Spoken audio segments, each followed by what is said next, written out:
everyone, welcome to this video for my channel, The Mental Traveler. I'm Carrera and today I'm going to be talking about My Cousin Rachel, a book that was written by Daphne du Maurier, which was published in 1951. Here I'm just going to be talking about the book, and in the near future I'm going to be doing a video for its 3 adaptations. And before I begin, let me just say that this video contains spoilers, so take caution.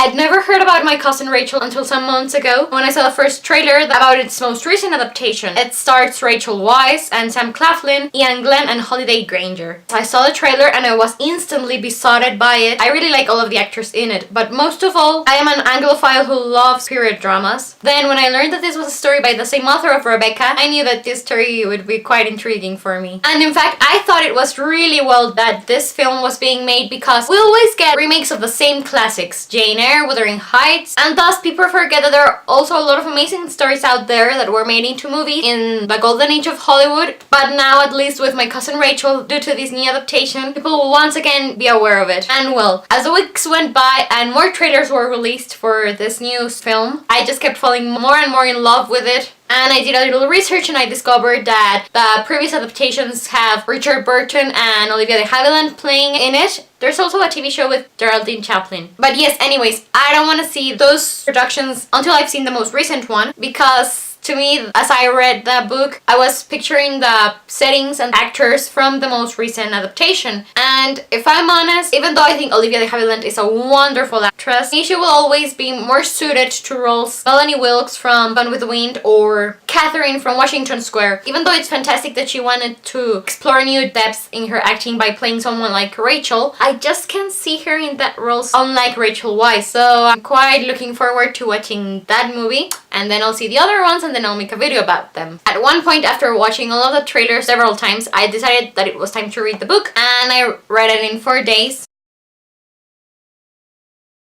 In the 19th century in Cornwall, this is the story of Philip Ashley. He's an orphaned young man in his early 20s who was raised by his cousin Ambrose, who was a country gentleman, and as time went by, both men grew up to be very alike in looks and in character. They were shy of women, they devoted their whole existence to the estate, they didn't like society that much, and so on. Anyways, moving on, Ambrose has to take several trips to the continent due to his health, and in one of them he meets Rachel, this widow in Italy. One thing leads to the other, and they end up getting married. And we learn about this through letters that Ambrose writes to Philip, because the story is told from Philip's point of view. And so we start to get this idea of who Rachel might be through Philip's eyes. In fact, this is the main storyline for the whole book, the perception of Rachel through Philip. For example, Ambrose, we learn, is suddenly getting sicker and sicker, and then he dies. Though not before sending Philip letters where he starts to be suspicious of his wife, that maybe she's poisoning him. There's even this famous quote that he writes that's fantastic, that says, "She has done for me at last, Rachel, my torment." And because of all of this, Philip hates Rachel even though he's never met her. He thinks she's a fiend and he's going to revenge himself on her for killing Ambrose. And in his will, Ambrose left everything to Philip. So one day Rachel arrives in England. When Philip finally meets her, he gets a big surprise. She is nothing like he thought. She's a pretty young woman. She's older than him, but she's young still. Fun to be with, and that two hit it off straight away. And as Philip quickly changes his opinion of Rachel, because he's never really associated with women before, it's no surprise that he falls deeply in love with her. After months of friendship and teasing and stuff, they sleep together. Philip thinks that they're going to get married,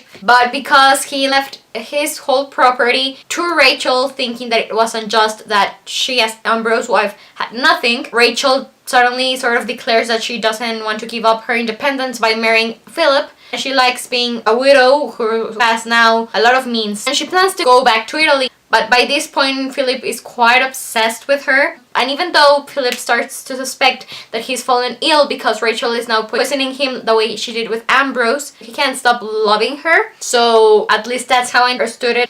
He would rather she died than have her go back to Italy out of his life. I think he causes her death.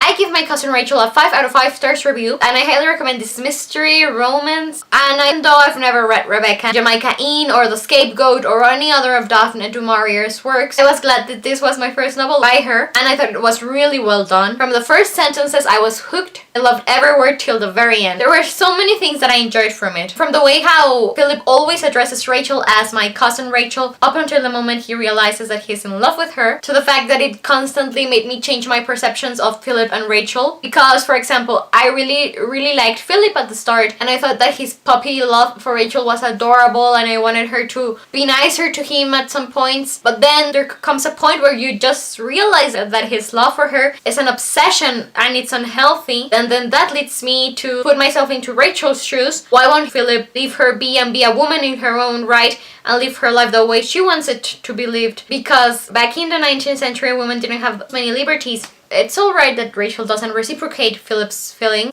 I stand with her, even though I don't know if she did poison them or not. That wasn't the point for me in the story. It was getting myself into Rachel's shoes and sort of justifying her actions, because I can't really blame her for wanting to get out claustrophobic situations.